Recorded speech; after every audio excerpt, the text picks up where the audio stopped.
Here we are. Yes! Are we? I think we are.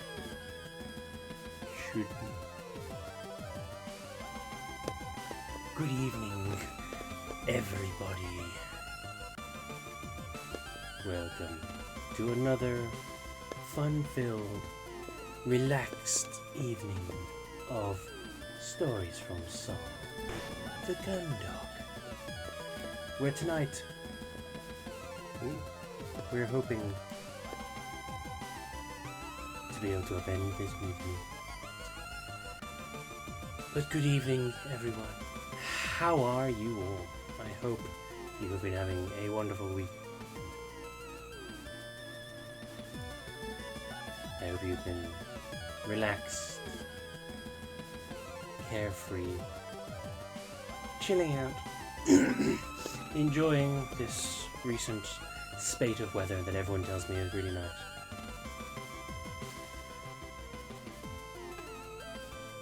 I am joined, at least in presence, if not in actual, what's the word, narration? No. Commentary by the wonderful Paige, who is currently ignoring me. I'm not. And Peanut, who is doodling. And Jammy Dodger shooting. I don't know where she's going. She just popped out. That was very cute. She was so cute. Just kind of burrowed under the building, which is on top of the thing. She's in her ultimate soft cocoon.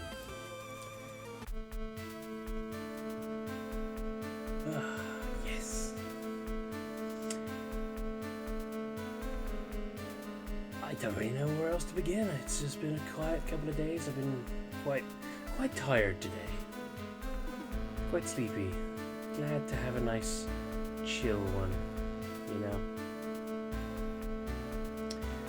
know. Low energy, low stakes, although right now the stakes are pretty high in regards to the fate of the ship. But yeah, we're here. And we're gonna dive right in since we're being not necessarily stared at, but confronted. What do we say before? So,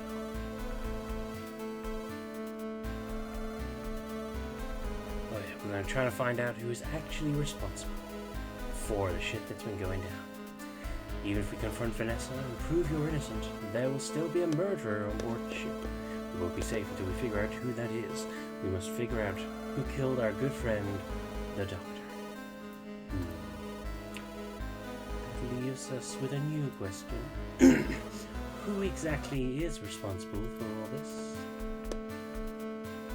Wow, okay, so we get the choices between Vanessa, Hansen, and someone else. Well, obviously it's someone else. I don't think it was anyone from the crew. No. If you think about it, when the blackout happened, no one was in any position to take advantage of it. We were all totally taken by surprise. If you don't seem like someone, didn't.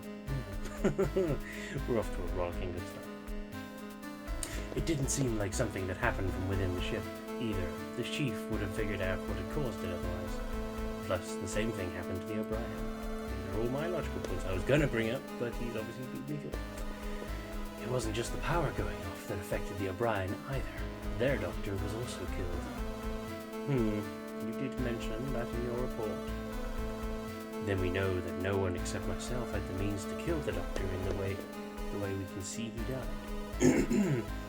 But even then, the entry logs of the sick bay show that the bioscanner didn't pick up anyone going in. Just this no information. And we know when it first showed up. So you think that thing and its pilot are responsible for all this? It's the only way it all makes sense. Maybe they tried to take out both the O'Brien and us, but we were able to get the ship back online. Now they're trying a different approach. I had hoped that after Chief Cathay so thoroughly reassured me that no one was getting out of that mess, we wouldn't have any issues with their pilot.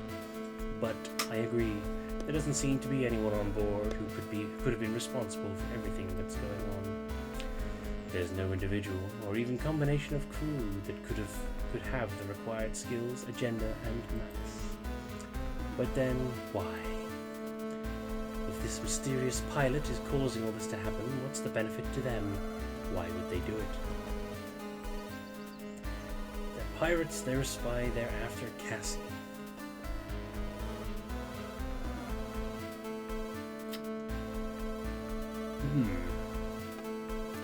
All of these seem equally... Well, no. These two seem equally viable. I doubt they're after Cassie. Although it is strange that she ended up with the headache, so I'm just going to go with they're a spy. Could it be a spy? A spy? Yeah, someone from the Solar Federation trying to use their state-of-the-art technology to find out what's going on in the JUCF. Maybe to infiltrate ships to steal information. But we've caught them, and now their whole plan's gone up in smoke. So they're trying to get rid of us. I don't see that being the case, Lieutenant. It's far too roundabout a way to commit espionage. Yeah. Not to mention the risks involved in getting a machine like that so deep into enemy territory. If someone wanted to steal information from the JUCF, there'd be easier ways to do it. Good thing I'm not in charge of the JCF spies, huh? A very good thing. Oh, that's just rude. We can be confident they're not a spy, Lieutenant, but we need to ascertain what this encroacher is up to. What's the benefit for whoever's doing this? The pirates, I guess. What if it's pirates? Pirates, Lieutenant?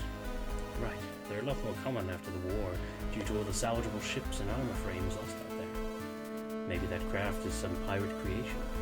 That's why it doesn't seem to work properly, and why their pilot isn't following standard procedure when it comes to contact or surrender. Taking 2 Swift-class ships undamaged, that'll be a huge win for any pirate. But their plan's gone wrong, and now they're panicking. The doctor could have been a victim of them stealing medication or something. That would certainly make a good story for the E-magazines, Lieutenant, but I don't see it being the case.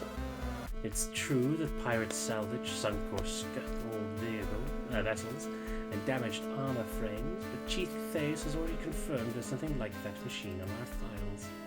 The materials, its construction, its weapon, all completely alien to us. The JCF can't build something like that, let alone some marauders operating out of a scrap cluster or asteroid base. We're also well away from traditional pirate areas of operation. Out this far, all you're likely to get are the Saturn convoys. It's not much more lucrative for pirates to operate closer to Earth. I guess you're right there. It'd be weird to run into one on the way out here, especially one so well armed. Well, this person's motivation, Lieutenant. No, we need this person's motivation, Lieutenant. What's the benefit for whoever's doing this? They're after Cassie, really? I know this is going to sound crazy, Captain, but hear me out. Yes, I'm looking forward to your explanation as well. Whoever this is, I think they're after Cassie. That's quite the statement, Lieutenant. Explain. Well, there's a couple of things I might be wrong, but tell me why you think they're after Commander Quinn, Lieutenant. Alright, I think it's because... Okay, I've got to try and explain this, huh? Why else would they do all this? I just have a feeling she has a connection to it. Huh? I don't see the logic for any of these, I guess. Take a deep breath. You still weren't totally sure, but with everything you've noticed, all the odd happenings that you've picked up on, it felt like the only explanation. It really doesn't. You still couldn't quite form a full picture of what was going on in your head, but you knew that you were close to figuring it out. You knew that what you'd seen was important. There have been things happening that haven't made sense. On their own, they didn't seem like anything to worry about, but now that we're here, they do. When I reactivated the Gundog's computer, I could hear the same signal that came over the bridge's comms just before the whole ship shut down and Cassie collapsed. The whole thing went haywire. Everyone's crew reports were flashing up on the screen, but the only one that stayed was hers. Yeah, I suppose there is that. Then the whole thing shut down. At the time, I thought the computer had been damaged by the sudden loss of power, but now I have to wonder, what if the signal was coming from that machine when it was on the O'Brien? Why would it focus on Cassie's file? She blacked out when she heard that signal too. She was the only crew member who seemed to be affected by it. It's her, things keep happening to her. These are certainly some interesting observations, but what makes you think there's something so special about her that someone would go to all this effort? Well, she's important to them, she was left alive. That's just something special about her. She's important. That's, well, you grapple with what you're trying to say as your understanding develops moment by moment. Thoughts and ideas slotting into place, opening up new avenues of consideration, as well as more questions. She's important to them. It's got to be her they're doing this for, because, you falter for a moment. The captain's frustration for the nonsense you just uttered was tangible, and it must either be her trust in you or some morbid curiosity stopping her from shutting you down immediately. No, right. I know how that sounds. What I mean is that she's clearly important because of, how they left her alive. Left her alive? That's right, in the sick bay. They didn't harm her. When I got there, the doctor was already dead. I didn't see anyone head down into the sick bay before I did, so they must have gone down there at least a few minutes ahead of me. They would have had plenty of time to kill her as well. Yeah, I suppose there's that. But they didn't. They left her alive. They left you alive as well, Lieutenant. But that's only because Hansen raised the alarm after he noticed them attacking. I was lucky that the blow didn't kill me, and if Hansen hadn't pulled the alarm, they'd have been able to finish me off, just like the doctor.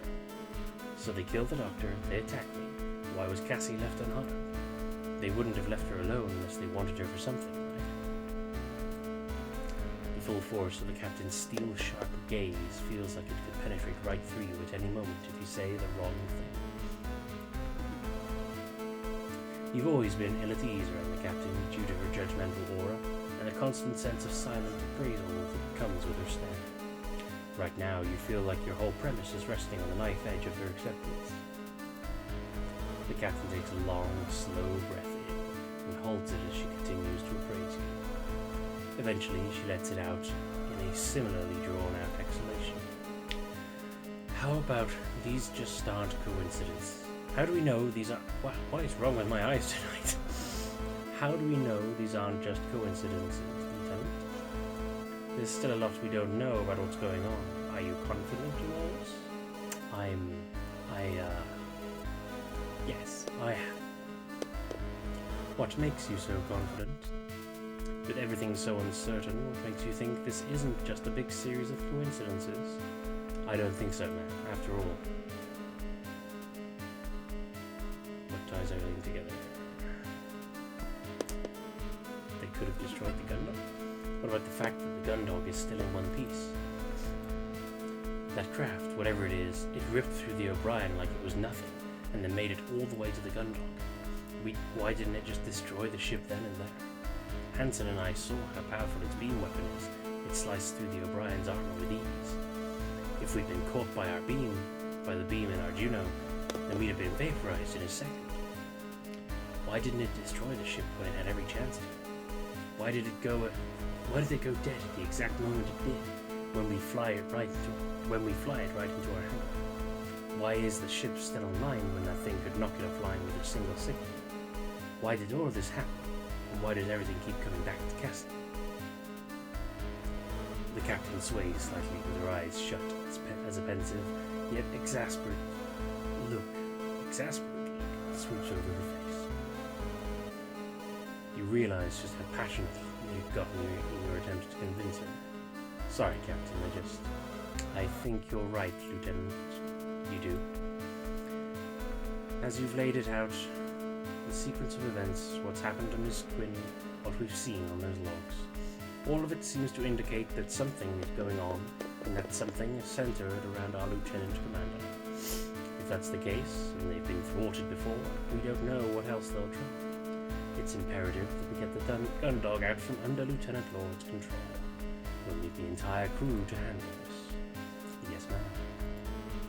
Well done, Lieutenant. Captain. You've exceeded my expectations. I'm glad. What? Acting on pure instinct, you sprint away from the captain and towards the entrance into the aft thoroughfare. Get back here, Lieutenant. Despite the captain's order, you continue towards the sound of gunfire that tears through the air. As a security officer, you knew this was your duty, but beyond that you had a terrible feeling. What if you'd realized everything too late? You dash out of engineering and down the length of the corridor, the sound of gunfire reverberating through the night. A piercing staccato is beating out in the distance, and you drop to the floor as bullets punch through the space around you. You scramble back to your feet, bolting towards the central hub as a flurry of shots answer the volley you'd narrowly evaded.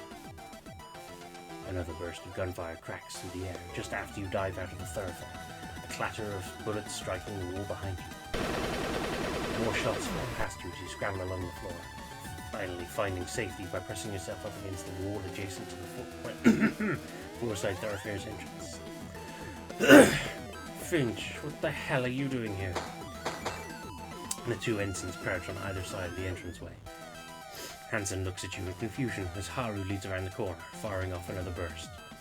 Does it matter? What's going on? What does it look like? Damn it. Haru quickly ducks behind the corner, just as another salvo pierces the space they stood in. Hansen responds in kind before returning to cover. Who is it? Friend of Quinn's, looks like. What? You lean around the corner, trying to catch a glimpse of the attacker as Haru takes the opportunity to fire back. Huh. Who? Wait. Almost out of sight, slouched against the wall leading to the crew quarters corridor, is an unconscious Cassie. Cassie! Both hold your fire. You might hit Cassie. We'll stop shooting when they do, Lieutenant. As the lethal back and forth continues, the central hub fills with a stink of gunfire and hot metal. You'd been right. Someone was after Cassie, but you'd realized it too late. What would you do now? If you left this to carry on, it won't be long until Cassie is caught by a stray bullet. I guess I'm gonna shoot too. You draw the gun you'd stuffed inside your jacket and flick the safety knots. Making sure to aim high so as not to hit Cassie, you pivot around the corner. You see your opportunity and fire. You'd watched your shots impact on the attacker, burning up her suit and striking her helmet. But she remained standing, totally unfazed. You begin to squeeze the trigger again when... What? Cassie. Huh. But how?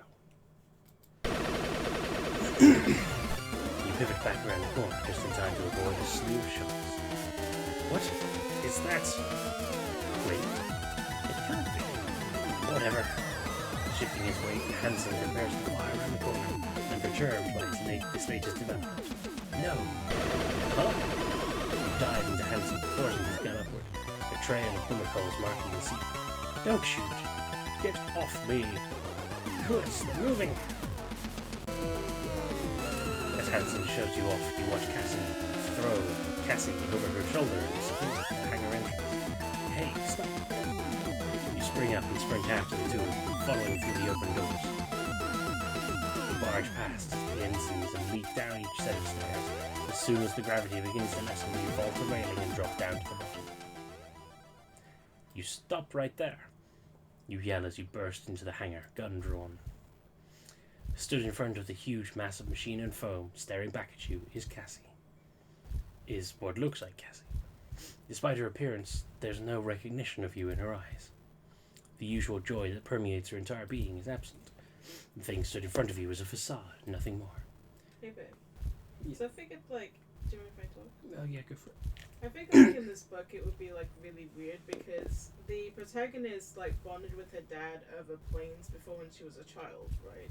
And I figured that it would be weird, but she only started having, like, a sexual desire to them when she was 13. But then, like, when she realized that happened, she said to her dad that she doesn't like planes anymore.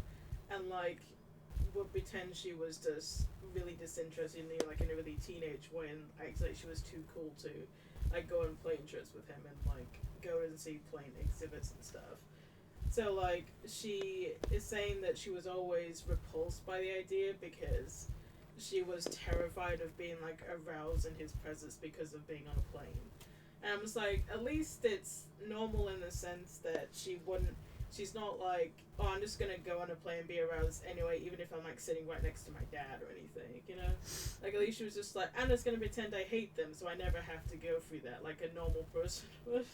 Yeah, that's that's a bit more sensible than the overall premise. Yeah, like, I just figured she'd be like, I'm just gonna be attracted to planes and like masturbate on planes, like, regardless of who I'm sitting next to and like regardless of context. But she's not really like that. It's kind of like she knows it's not normal. Like, when she was growing up, she thought it was just like a sexual quirk like someone has with like crooked teeth or hairy chest kind of thing, and like that it was perfectly harmless sort of thing. So she didn't think it was that odd, I suppose, at the time. But like, she knows it's not normal, so she doesn't tell people she's interested in planes. She just pretends that she just really likes traveling. So that's what it kind of is. So there is some logic to it, at least. Somewhat. Yeah. If anyone heard in the previous stream, she's been reading that book about the person who's sexually attracted to planes. Yeah. It's called Sky Daddy, if anyone's interested.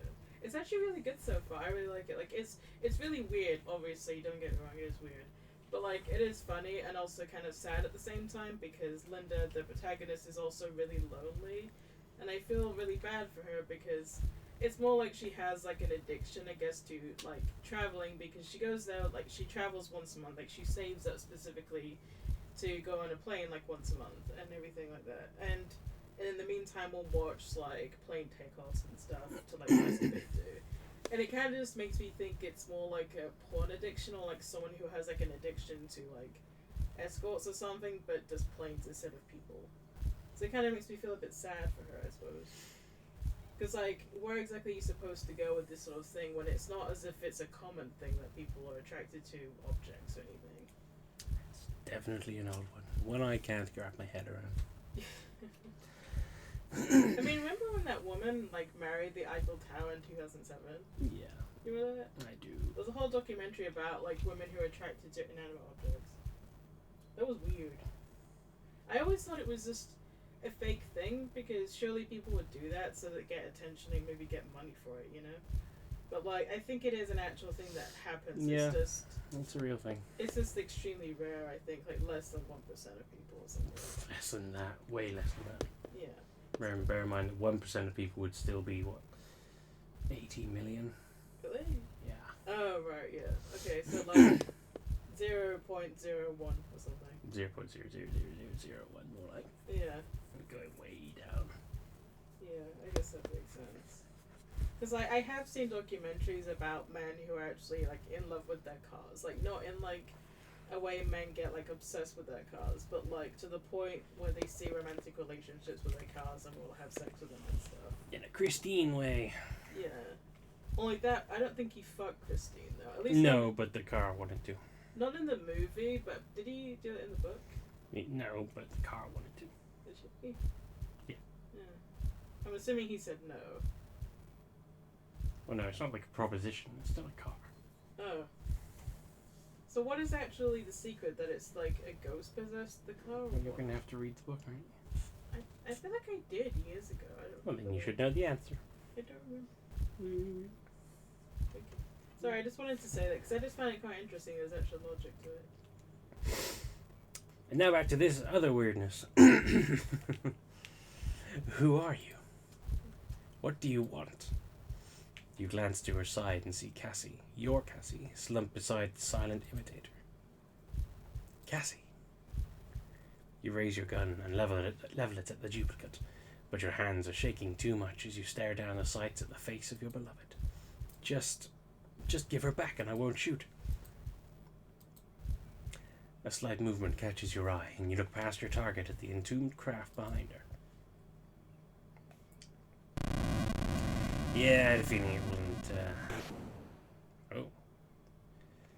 Fragments of foam cut through the air as the machine's prison is vaporized in an instant. You're thrown back by the impact of its leg on the catwalk, only saving yourself by slamming into the hangar's rear wall by grabbing onto another nearby railing. Wait. Before you can recover, they grab Cassie, slip a mask over her face, and throw her over their shoulder before retreating up the machine's leg. Within seconds, the pair disappears inside a hatch atop the craft that closes as soon as they're through. You spring forward, kicking off the wall behind you when you feel a sudden rush all around you, drawing you forward. You grab onto the catwalk's railing just in time. The hangar's door is open. Oh shit! You brace yourself against the air whipping past you, doing your best not to get dragged along with it into space. Look at me, I'm so cool. What the hell's going on? You hear Hanson yell over the rush of the office people. So?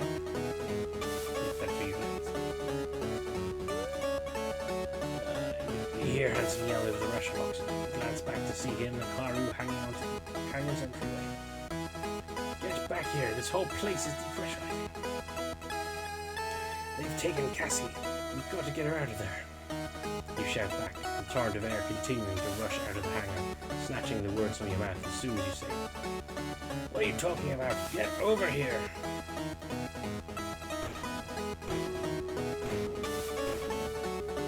You feel the machine's steps reverberate around you as it stops its way out of the hangar.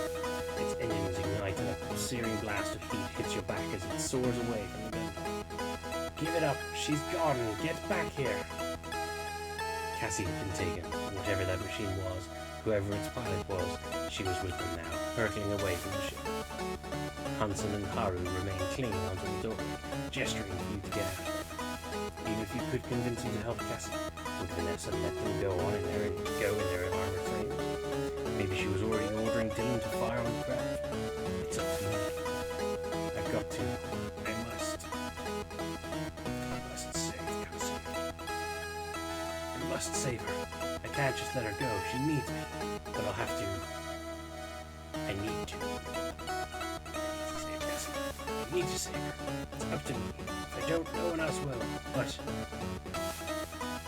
to save her, I have to save Cassie. I have to save her. She needs me. She's counting on me. Just get in the orbital frame, Shinji. This is it. I'm going to save Cassie.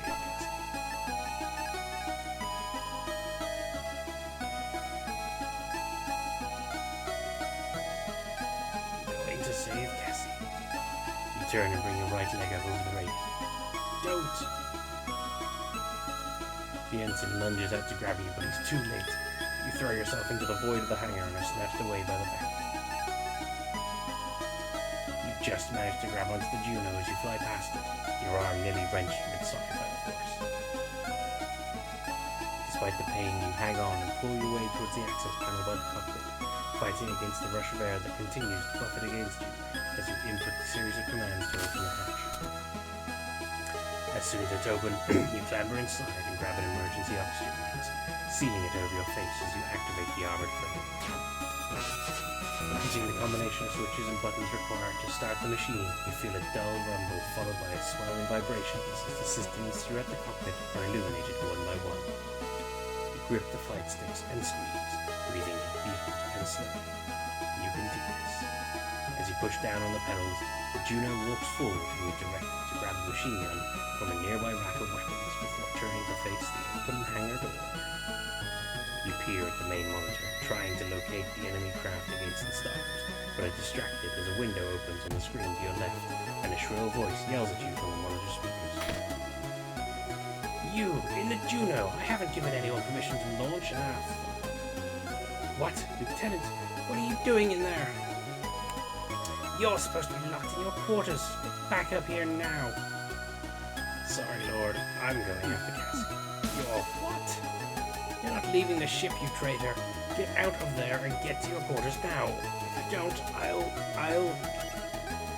Bye. You press a single button on the screen, cutting off Vanessa's transmission. You couldn't care less about what she'd said, or how she threatened you. You were done. Everything you did now, you did for Cassie. This is Lieutenant Henry Finch, Kalaki 5.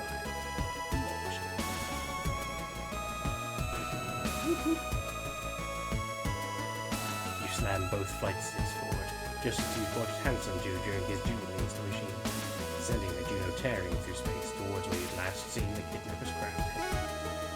There you are.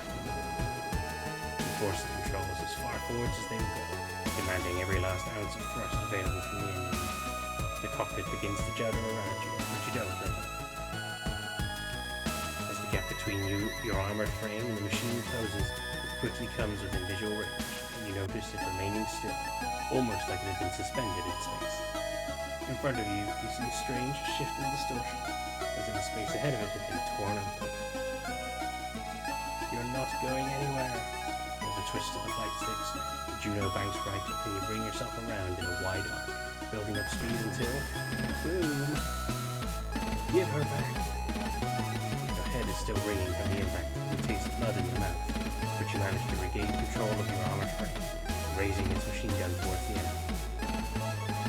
Now, you're not able to get a shot off before the craft blasts away from the space. Gritting your teeth, determined not to let it escape, you thrust the flight sticks forward again, and you're forced back against the seat as the Juno hurtles after the target.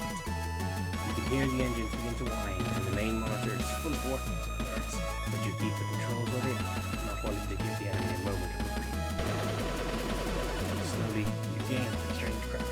As soon as you're within range, you squeeze the trigger on the right stick, holding it down to empty the gun's magazine. Each round slams into the enemy, the sustained series of impacts throwing them into a spin. There's more where that came from, you threaten, beginning the process to reload the gun. With a grim grin, you focus the target to your lighting up your next one. Wait. In an instant, the enemy turns, its snout-like protrusion already glowing brighter, with the telltale bolts of energy emanating from the light within his weapon. It's all you can do to draw the controls back and slam your feet down on the pedals, trying to halt the Juno before it's caught in the deadly heat. Through more luck than skill, you've managed to prevent the blast of energy from clawing you off the tube, cleaving your Juno clean in half. But now alarms fill the cockpit, and your warnings cluttered you. Your warnings cluttered your monitors as you realize the armored frame's left arm has been sheathed.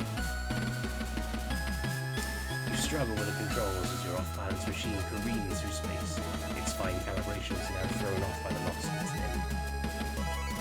You manage to reorient yourself, only to see the enemy's cannon pulsing with energy as it prepares another devastating shot. No, damn it.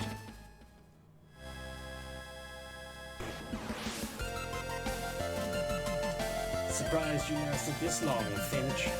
Not a bad effort for your first flight. Gotta catch hell from the chief for losing that arm, though. Hanson, what are you doing out there? Saving your dumbass. What's in it? Why the hell did you chase this thing out here? I told you it's taken Cassie. You're such a sap, Lieutenant. But you've got guts. Never thought I'd see the day when you stood up for yourself. If you want to rescue Quinn and get moving, I'll keep it here. Right. As soon as Hanson disappears from the monitor, his Juno's behind the enemy. You waste no time in following him, struggling against the controls. Your ability to maneuver is limited, but you're free thrust over to the craft, digging your frame's remaining hand into a gap between its arms. The actuators of the Juno's shoulder screech in protest as the enemy struggles against you, but you continue, not willing to stop now. Oh no, she waking up. Just punch a hole in it. I'm just out there in a regular suit, huh?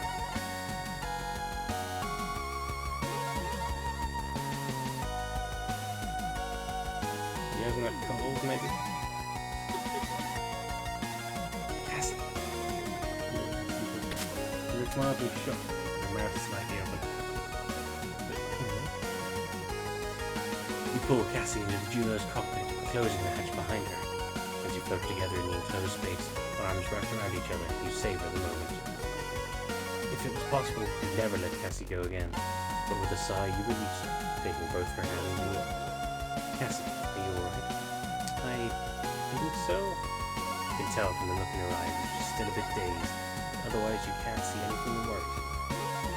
Come on, I'm taking us back to the gun. You push off the cockpit ceiling and land in the pilot seat, bringing her down with you. After the two of you are sat down, you strap yourself back in and take a firm grip on the flight steps. Hold on tight, we'll be there in no time. Another Final Fantasy VIII reference, I'm sure. I'm shocked we don't get to see her gradually float into your lap. You gently push forward on the controls, easing the Juno's engines back to life. Cassie wraps her arms around you, nuzzling as far into your neck as she can, given that you're both still wearing emergency masks. Yeah, told you.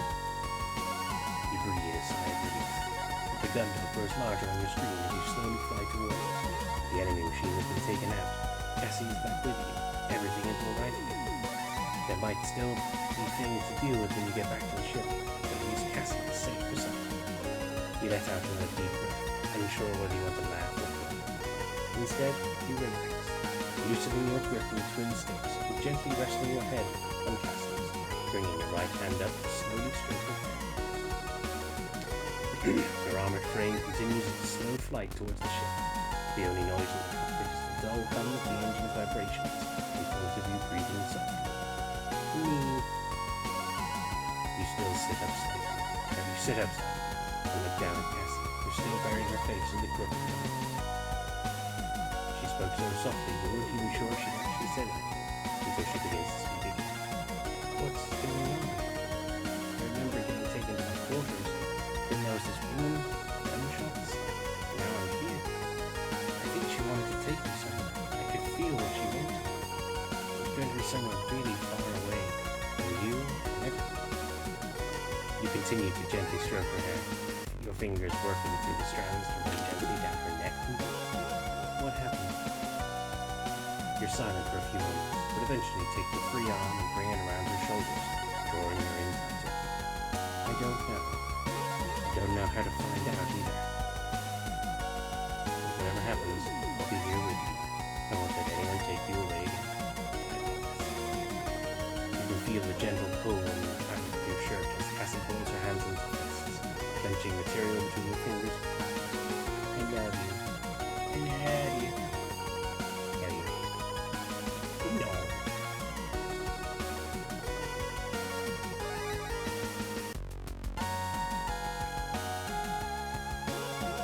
Faraway Gundam. I love you too. That's the first time you said that to me. Cassie draws her hands back from behind you and presses her palms against your chest, her face still hidden. You stare down at her, your heart full. As you gaze down on her, she begins to squirm and fidget, once again clasping the material of your shirt in her hands, she pulls them into fists. I love you too. With her pressed against you, it's easy to feel Cassie tense up for just a second, and her whole body relaxes. Hello, Beastie. Are you gonna try and come on? So she's like being like doing like sexual things with like her psychopaths on the plane. And she's thinking that if she keeps doing that and like the sexual with that whole thing, like but she won't have to pay it for like one place. And I was like, yeah, that's what prostitutes do. Like, I know that a lot of like women especially don't do it that way when they're like, yeah, I'll have sex with you, like whatever, but it's still like prostitution because you don't call it that. Yeah, I mean, that is the dictionary definition. Like women like having sex with their drug dealers for the drugs they don't pay for. They're literally prostitution. You're offering sex in return for drugs that you don't pay for.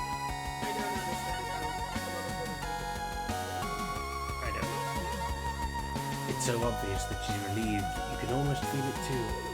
After another brief stretch of silence, she sits up, looking you in the eyes, hers moist with tears. What the hell? Oh no. Sure. Another one. Damn it. Ah. Before you can react, this new craft, identical to the one you just tore Cassie from, is upon you. The claws at the end of its leg-like limbs clasping tightly around the Juno's torso. You fight with the controls, causing the armored frame's engines to scream as you push them to their limits, attempting to escape the machine's grip. Hanson, Dalton, anyone, help! With alarms blaring from the cockpit speakers and warnings filling your screens, it's almost impossible to make out what's happening. Just about keeping you and Cassie out of the rift in front of you. But even that is straining the Juno's engines to the point where you know they can't take it anymore. Just go, engine. What? Cassie, I can't leave you. What? It's me they want. I can feel it. Well, what do you mean, leave her? The tears of joy that had filled the corners of her eyes. corner of her eyes now run down her cheeks, having turned her sadness. They're not going to stop until they happen. Take a rescue boy and eject. Let me go. No, I'm not leaving you. More tears flow down her face as she grasps at her chest. You have to. They won't stop. You can't win. Just let me... I said no.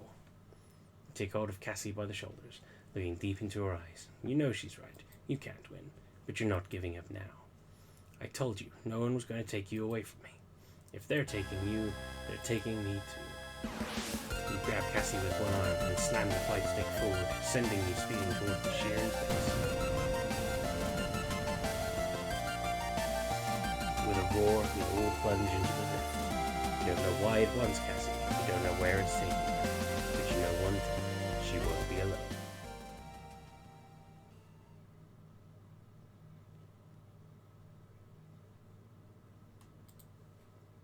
NJ. Come on, wake up. That's it, wake up. You're alive, you're alive. I thought I'd lost you. Cassie? Oh God, thank God. Welcome back to the land of the living, Lieutenant. That's a whole carton of smokes you owe me, Cruz. What's... Yeah, whatever. Didn't think the Lieutenant was going to be this tough. Guess you're full of surprises, huh? What's going on? Me and Pruitt had a bet on whether you're going to make it after we popped your cockpit hatch and found you slumped over the controls. He figured you used up all your luck. Not me though, Lieutenant. I knew you wouldn't let something like that take you out. Been showing you've got serious guts recently. Oh. Hello, Janice VTuber. Sorry. I can indeed see your comment. I've just been focusing on stuff. How are you? That's obviously not what she was asking about. As Cassie and the ensign squabble, you try to marshal your thoughts and memories. Everything feels disconnected, John. Good. I'm glad to hear that you are good. That is what we want here. We want everyone to be having a good time, feeling good, living their best lives. Simply thinking feels like you're trying to find something in a dark room with no gravity. What other games do I like playing? Well, as you can see, if you were to... Actually, no, you'll be able to go too far. Currently, at the moment, I'm also playing the original Final Fantasy VII. Before that, I've done some other bits such as Onimusha and Drakengard. I'm overall a bit of an RPG player. Mostly, I suppose. RPGs, visual novels, those kinds of things. I do enjoy me a nice bit of action and first-person shooters every now and then. Weird, obscure, strange, retro games, mostly of all.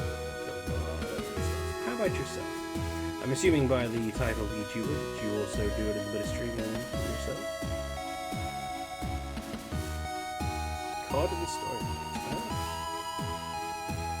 I've been considering chucking some calls, I'm not gonna lie. I remember going out to save you. There was this rip in space or something. I went in it and you saved me. That's what happened. You sit up and place your face in your hands, massaging your temples with your thumbs to try and get rid of the feeling that your thoughts might fall out of any moment. Hey, I think you mean that I saved you. You're welcome, by the way. I saw you charge head first into one of those weird glowing things. Didn't know it was going to be in there, but I knew you wouldn't survive if I let you do it. What about your stream? Like, how is it going today? It's a pretty chill one today. Nothing major going on. I'm fairly tired, to be honest, so I've just been sort of taking it easy, doing a bit of this. It's quite not... Excuse me, my mouth is mush again. One of the things I quite like about doing stuff like this is that it's pretty much just all... read what's happening there, just do what's going on. Don't have to think too much, just have to enjoy the story.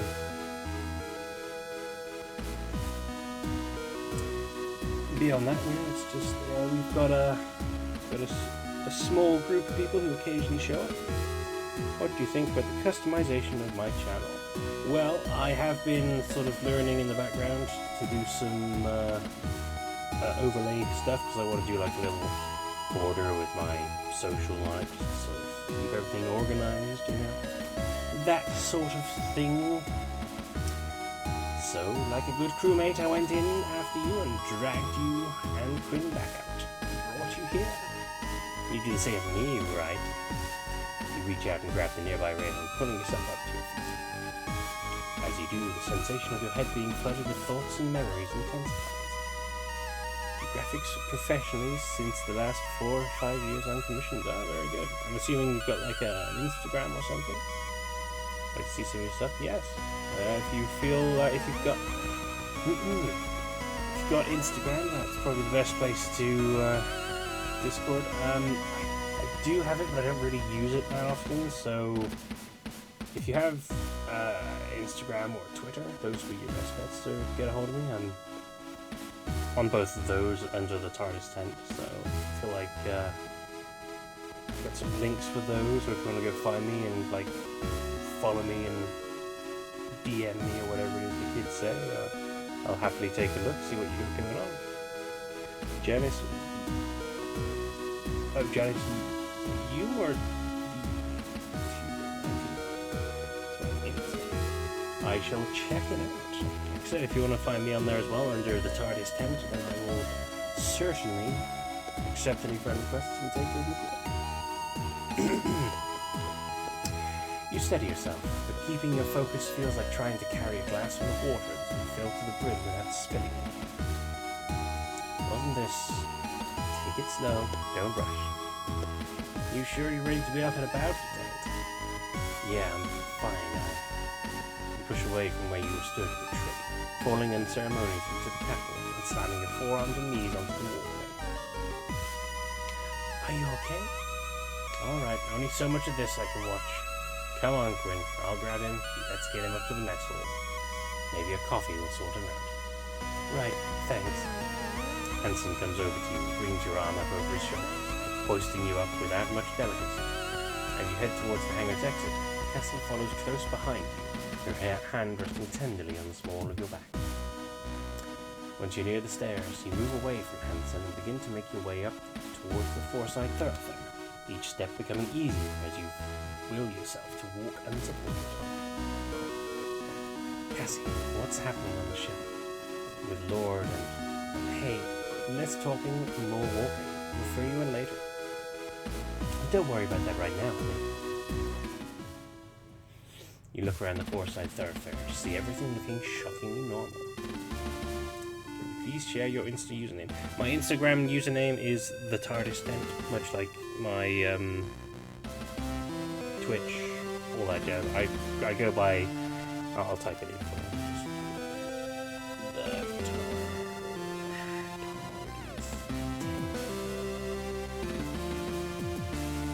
That's it. That's how it's spelled.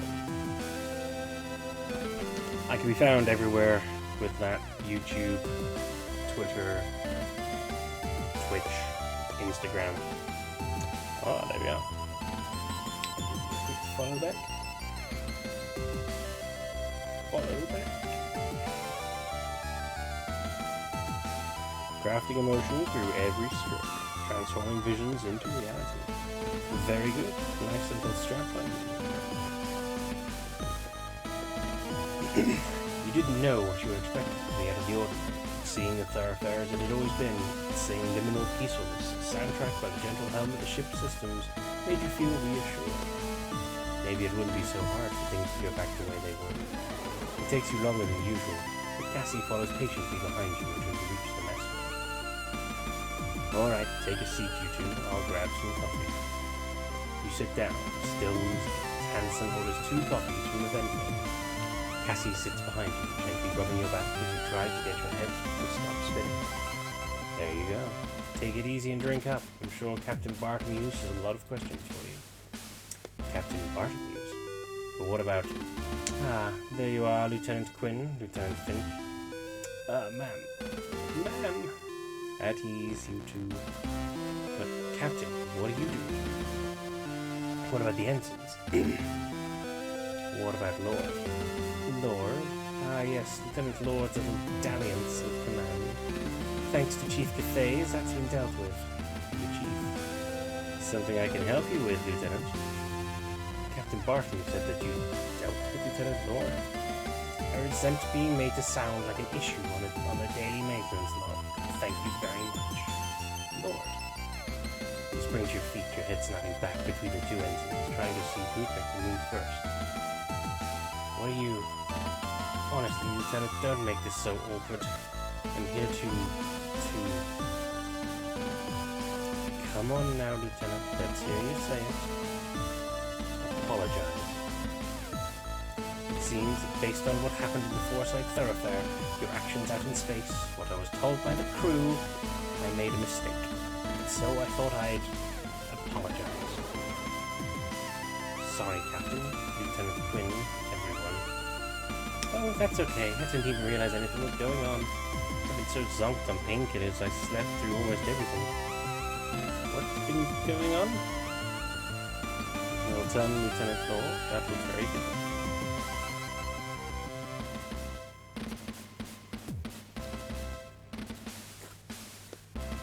Are we really going to just end this with a little, I'm sorry, everyone forgive?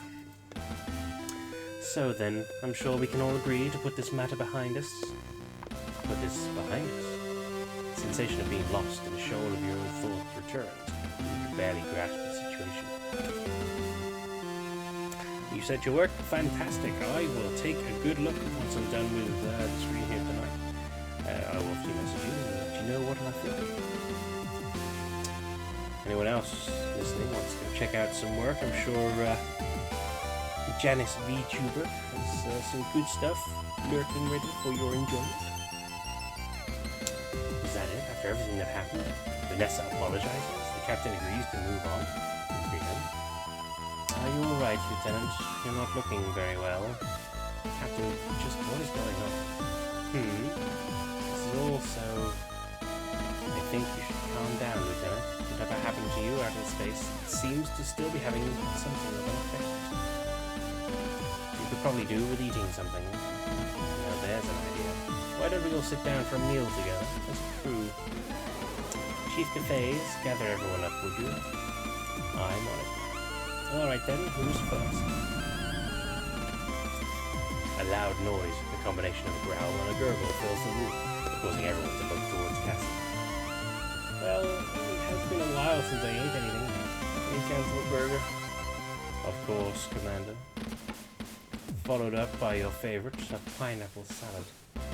Harry, unless I'm mistaken. Don't know, I thought she followed you. Oh wow, I didn't know you knew. That's perfect, Captain, thanks.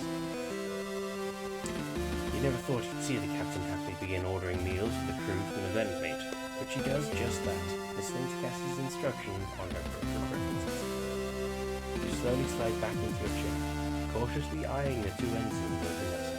There's no way she wasn't planning to. This had to all be... Hey, Lieutenant, good to see you. Oh, Dylan, now hey. Pretty crazy watching you go toe-to-toe with that thing out there. Fought almost as well as Hansen. No way. I mean, not bad for an amateur, but Lieutenant's got nothing on me.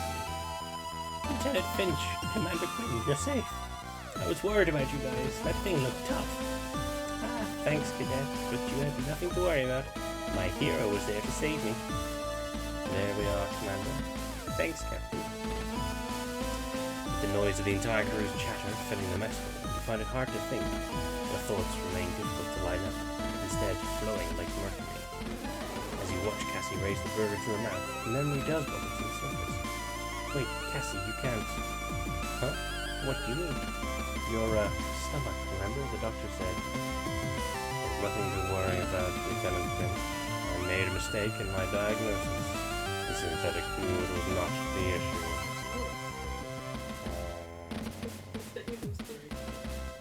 I don't know what the inspiration was. I think it was probably the look. Dr. Rosarian, thank you for joining us. I'm Doctor. You once again bolt out of your seat in shock. Is there a problem, Lieutenant? Yeah, I thought this was too good to be true. You were dead.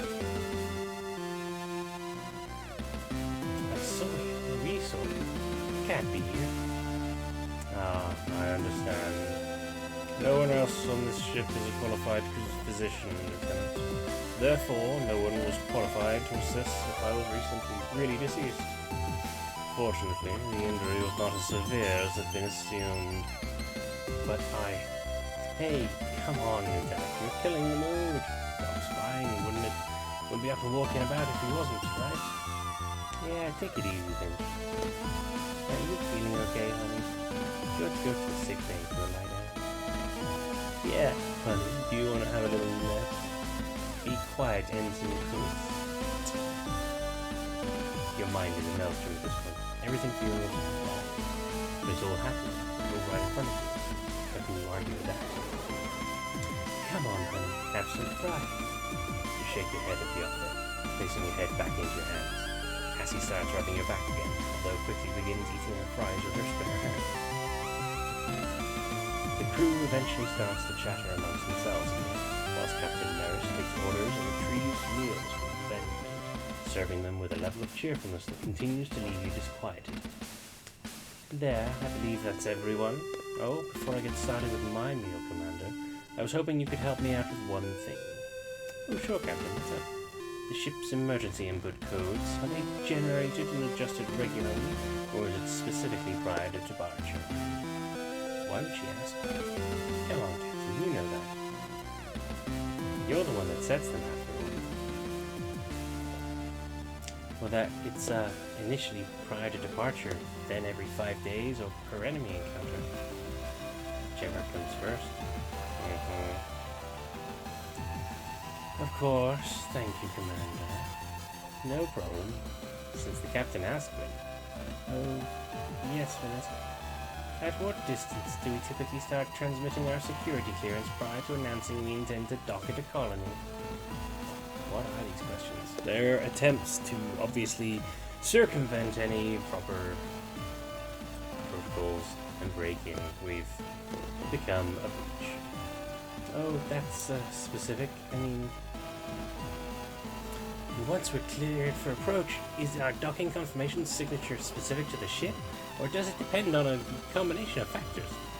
Hey, you're just a cadet. I don't think you need to know that. What's the makeup of the Europa garrison force? Guys, I'd really like to finish my burger now, if you don't mind. What's the target time for a Colony Defense Forces mobilization? Well, you look up to see the whole crew staring at Cassandra, a look of malevolent intent in their eyes. Does the JUCF implement a series of local data stores, or is it transmitted across a large-scale network? Guys, what frequencies are emergency requests transmitted on? What are you asking this for? Guys, how extensive are the JCF's nuclear capabilities? Leave her alone. Guys! Yeah, of course we never got out. I feel like I'm getting extra, like, silver hairs so much later. Not that I've noticed.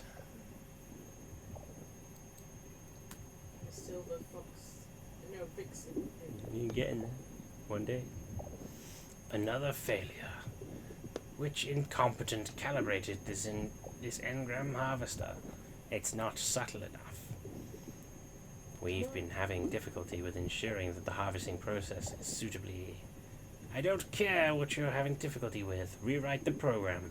Be more congruent with the query context, then run it again. Understood. We've had enough time to develop this. These failure rates are inexcusable. We've got these gather clones, neural pathways mapped out. This should be simple. It's bad enough that Unit 00's jump drive malfunctioned. Are you telling me we can't even get the information out of a gather reliably? Well, she'll keep for the time being. At least we'll have the time to finesse the systems before we start receiving more. What about the other one? The other what? The other sample. The one the hunter captured alongside this gather. Oh, him? I'd hoped that having him in the simulations with the gather might help, since they seem to have some sort of relationship. Unfortunately, since his DNA isn't compatible with Mother AI, we can't run a specific engram harvester. Shouldn't we be able to run a linear review in real time? If you wanted to waste your time, be my guest. Hopefully, going through recent events again from his perspective could uncover some more information. You're certainly welcome to try.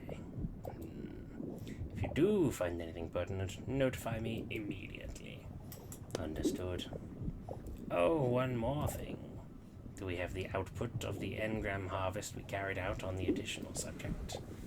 Confirmed. It's already archived. Under which digital lobe? It's in the default mode network. Node 901729271.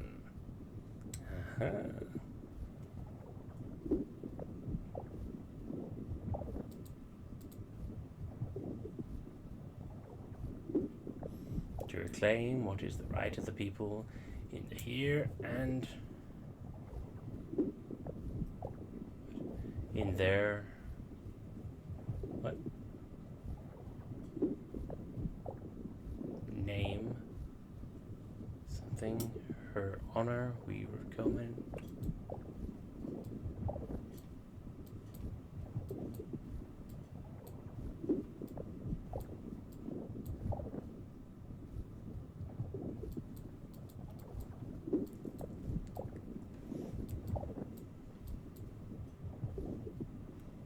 Tactical whatever.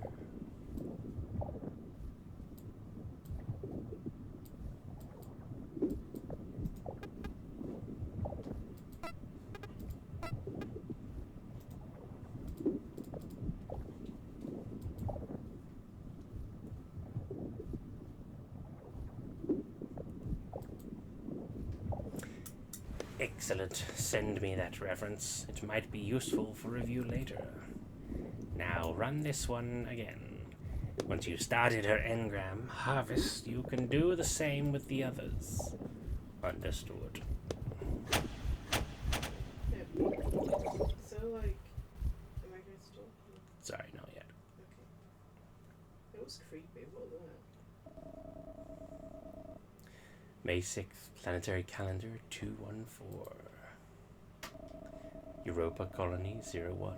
Jovian Colony Fleet, 2nd Military Court. Now that we're all here, we can begin. As was decided yesterday, this is to be the final day of the inquiry into the events that happened on board the JFS Gundog between April 24th and April 28th. Our findings today will dictate the JCF's future actions around the matter, as well as what is to be done with the ship's crew. Guards, please bring Miss Maris Bartmuse to the stand. Welcome back, Miss Bartmuse. It's my pleasure, Admiral. Now, Miss Bartmuse, we've gone over everything that happened aboard the Gundog following its departure from this colony on April 19th up until the 24th. The task of this inquiry was to find out what happened following Miss Lord's adjustment to the command structure up until your return to Europa 01. I trust we'll have your full cooperation in this matter. Hasn't that already been demonstrated? A yes or no, Ms. Bartmuse? Yes, Commodore. Thank you. Now, you're aware of the effort made by you and Lieutenant Finch to counter Miss Lord's mutiny. You said that the two of you had found enough information to prove that none of the accused had anything to do with any treasonous actions. What happened after that? Just as we'd finished our discussion, we heard gunshots coming from the ship's central hub. Lieutenant Finch immediately went to investigate. After a brief exchange of fire between the ensigns and the infiltrator, the lieutenant chased them to the hangar. Why wasn't this infiltrator apprehended by security? It's like I told you already. Quinn's weird twin was packing some serious firepower. Rumney and I were pinned down, we could barely get a shot in. And I know I got some shots in, my aim's good. But whatever body armor she was wearing, it's like she didn't even notice. I see. So after the lieutenant and the unidentified attacker, who you stated was carrying an such as Lieutenant Commander Quinn, they made their way to the hangar, whereupon they both launched in separate crafts. Yeah, that was right. Why were they allowed to launch? It wasn't my fault. I did everything I could to stop them from launching, but none of my controls were responding. They must have hacked the system to override my authority or something. It's the only explanation. I bet they did it ahead of time. There was no way I could have known. Even if you had lost control of the systems, we were under the impression that the hostile craft had been secured. Was this or was this not the case? Well, the thing is that, Cadet Grange, can you answer the question? Why hadn't the craft been secured? That craft had been secured. Until it managed to break out, I'd have bet my life that nothing could get through Cadet Grange's combat. That stuff was almost impenetrable. I'd be surprised if the team working on the Gundog right now has got anywhere near removing the cargo crates that were stuck in it. If that stuff didn't stop it, then there was nothing else on the ship that could have. So, as far as the enemy craft was able to escape, the restraining compound and leave the ship after the hangar controls were overridden. Considering that Lieutenant Finch was at the time supposed to be confined on suspicions of treasons, how were they allowed to board Juno? Hey, we didn't know the lieutenant had gotten anywhere until he came running down the hall in the middle of a firefight. He made a jump for it before we could stop him. Crewis tried to grab him, but the lieutenant was gone before he got anywhere near. Surprised the lieutenant didn't just get sucked out into space, pulling a crazy stunt like that. And what happened after the lieutenant made his way into space? I mean, I was able to track him and that weird thing after they launched, but they were moving so fast and so close together I couldn't get a good look on either of them. Lord was ordering me to take them both out, but before I could fire anything up, Crewis was out there in the Gundog 1. Do you know who gave Crewis permission to launch? Hey, no one gave me permission to launch. But you think I'm just gonna hang around and watch an amateur like Lieutenant Finch get torn to pieces because he can't pilot worth a damn? No way. Finch showed some guts, and I wasn't gonna let him die after we finally grew a spine. I went out there to give the lieutenant a little bit of help. So the two of you were able to defeat the enemy craft together. Of course, Crewis was able to take it out. What do you think he'd be dragged back into our hangar for you guys? Might be in a few pieces, but those tech nerds love a challenge, right? But the lieutenant didn't return with you. Why not? Because he disappeared, that's why not. He sold out his friend and used them to cover his escape. The lieutenant and Quinn are probably plotting against us right now. We're not here for speculation, Ms. Lord. We're here for facts. You're confident they disappeared? They didn't disappear. Our records show that shortly after retrieving Lieutenant Commander Quinn, they were prepared to return to the Gundog when another enemy craft appeared.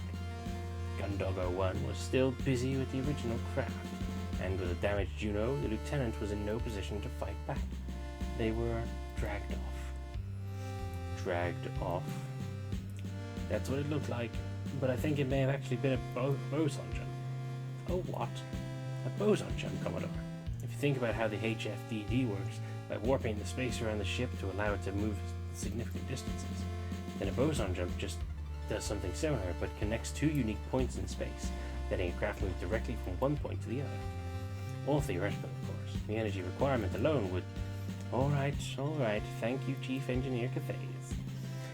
But if you were able to detect indications of a space warp, even if it was non-standard, why did the Gundog not head out in pursuit? Well, see, that's when the POW went out again. It was like what happened on the 23rd when the Gundog and the O'Brien.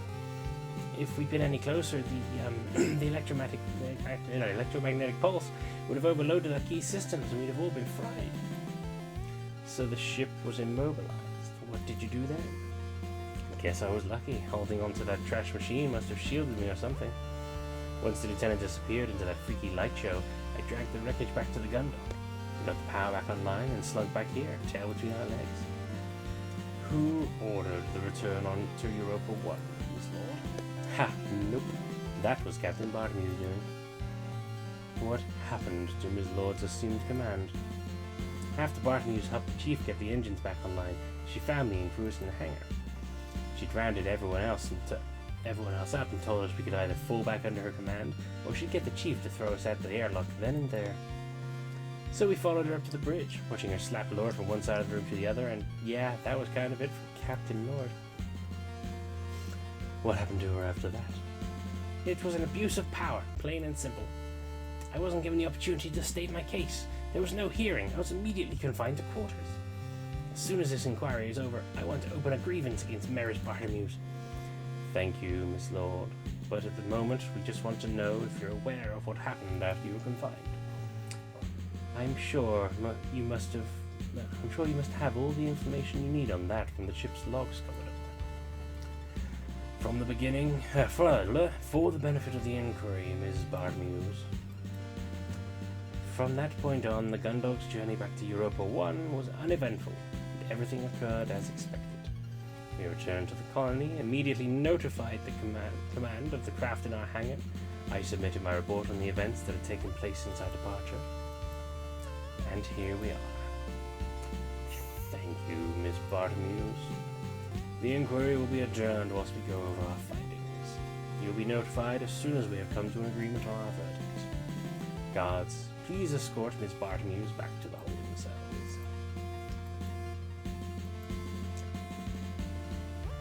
With the exception of some spurious accusations from Miss Lord, it seems that the crew are all giving relatively consistent testimonies. What do you think, Admiral? Losing someone like Cassandra Quinn is a catastrophe. She was only a lieutenant commander, but she's worked on a multitude of different ships, bases, and installations. In terms of her institutional and process knowledge, if she was interrogated, there's no saying just how much the enemy would be able to learn from her. They might already have done that. We've been getting reports of attacks on various frontier outposts with similar patterns to what happened on the Gundog. Loss of power, sudden illness amongst the command structure, attackers appearing out of nowhere. The list of officers we've lost is already too long. Female officers. Captain, just something I noticed, Admiral. All of the officers missing are women. Whatever is going on, we can't let it continue. The inquiry into the events aboard the JFS Gundog will now reconvene. Guards, please bring in Ms. Bartlemews. Welcome back, Ms. Bartlemews. It's once again a pleasure, Admiral. We'll be brief. After reviewing the testimonies of you and the crew that served under you, as well as the ship's logs and recordings, we have come to our conclusion regarding your futures within the JCF. Maris Bartlemews, due to your experience with the issues that face the Gundog and her crew, as well as the demonstration of your commitment to maintaining order aboard your ship, we are returning you to the role of captain aboard the JFS Gundog, which is to become part of a new rapid response task force. This task force is intended to handle a recent increase in similar events to those that impacted the JFS Gundog and JFS O'Brien. A stipulation of this position is that you will be partaking in mandatory psychotherapy with the ship's medical staff for the duration of your role. Understood, Admiral. Thank you. With regards to Hansen Cruz, for participating in a mutiny, he should be dishonorably discharged and facing a minimum of 10 years in prison. However, due to your performance in combat and experience with these new enemy machines, you'll be serving as a pilot in a new task force. This role is non-negotiable. In addition, you'll be kept under supervision, and your time as part of the task force is in lieu of time served. This will also be the case for Haru Rumley. Hey, won't see me complaining. As for Chief Engineer Mackenzie Cathays, you are to be transferred to the JFS Sylvestris, where you will act as its Chief Engineer.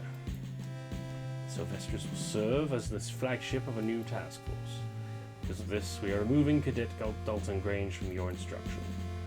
But instead, Cadet Grange, you will be transferred to the JCF R&D department, where you will receive appropriate support to develop your new compound into a viable weapon. Thank you. That's great. Moving on to Warrant Officer Dylan Dees. We reviewed your request and have decided that it is the JCF's best interest to give you an honourable discharge from the fleet. Good call, man. Your stipend and freedom are, of course, dependent on you ensuring that you do not disclose any information about what happened. Consider the matter highly classified. Don't worry about that. I'm not planning on thinking about this anytime soon. As for Miss Lord, typically a mutiny against your commanding officer would result in your execution. But I didn't. All the evidence is quiet. Please, Miss Lord. However, we do understand that, due to the rapid development and confusing nature of events, it did appear that the crew on the ship could have been involved in a conspiracy. Had that been confirmed as the case, you could have followed the appropriate protocol by removing Captain Bartleys from command. Given this, the inquiry has decided to be lenient. You will instead be placed under house arrest, pending further investigation.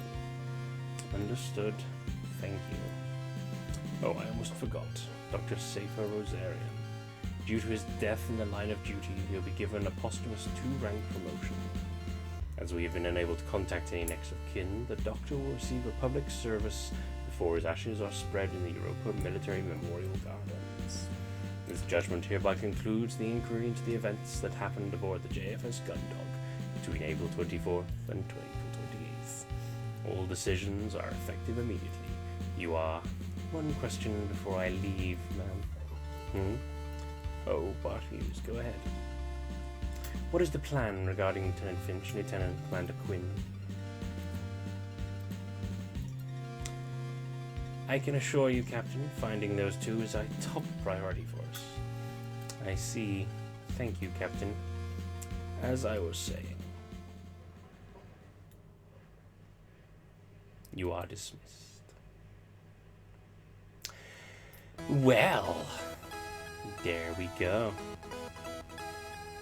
So there he is. Hey, writer, creative director, Jonathan Durham. That's the dude. Developer, producer, Ben Keller. Background character, new artist animation, graphic design, Kevin Butler. K-But's Corner.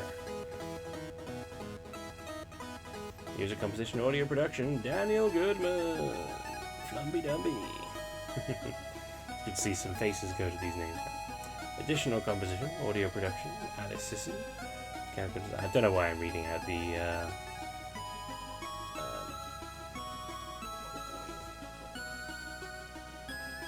But yeah, so there we go. That was my run of the Gundog. Stories from Saul the Gundog.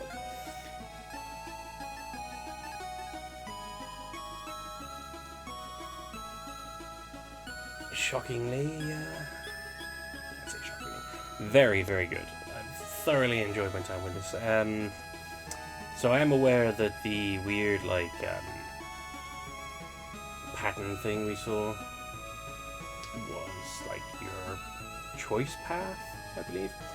So as you see, there's quite a lot of extra choices to be made throughout the course of the game. So I'm not going to be doing everything for this one. So please, if you were interested in this, check it out for yourself. Have a good look at the and everything else that's available for it. Obviously, the different options and whatnots. Highly recommend, and also keep an eye out because obviously there will be more. That cliffhanger ending was deliberate because I know that he's got a lot more planned for the next one. For several, in fact. So, and I have even seen the starting stuff for the next game, which I'm not going to spoil anything of because it's already pretty cool. Whether or not it's real will obviously change in time, but absolutely everyone check them out. Like I said, Jonathan Durham, the guy behind it, old school friend of mine, available. Yeah. What was I saying? Oh, yeah. Check him out on Blue Sky. He's at Space Colony Studios, and the other guys, as you saw in the credits just now, they're also available there.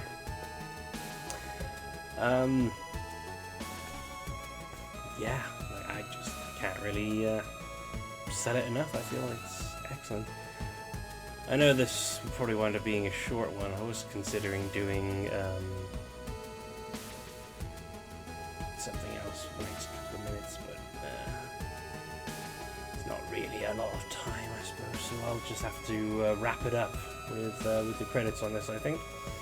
Obviously, we'll see these through and we'll see what's see if there's anything lurking in the background. I will be going back to replay this myself to go and see some of the other stuff. See what the other endings are, and like I said, I recommend you do that too. I also recommend that Edge do it. I did very much. Not just because I enjoyed it because it's very good. As I said, my only real issues with the game are the lack of commas, which I have brought up with it multiple times, and a bit of the. There was a little bit of.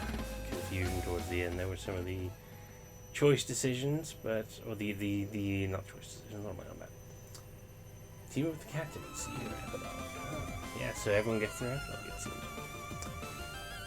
But yeah, I don't really know what else to say for this other than just do it, check it out, and keep an eye out for what comes next. I do have my next game lined up for the Thursday slot, so. I'm not going to give that away just yet. We have to find out next Thursday what that is. I'm going to see about doing a brief thing on Saturday just to show off some grinding techniques and farming techniques for Final Fantasy VII, since I'm doing that now. And yeah, please feel free to check out all the rest of the stuff from everyone else involved, and my stuff's available up on YouTube and all at Tara's Tent. Obviously, you can find the stories from Soul stuff, Final Fantasy VII, Drakengard, and Onimusha. Hello there. Well, PP has come to say goodbye as well, fortunately. That's very nice of you. Come say goodbye to the people you have. Wonderful. Her tail is going nuts. She's having a good stiff. She wishes you the best. Do you have anything you would like to say? No? Okay then. Well, now there's a bum hole in my face. Hello. On that note then, I wish you all a wonderful rest of your week. I hope you have fun, get time to enjoy your hobbies and relax and chill out, and I hope you don't wind up getting dragged into random wormholes in space. I know from personal experience how much this sucks, and I wouldn't want to wish it on anyone, so please stay away from wormholes and various other space phenomena. Otherwise, until next time, bye bye.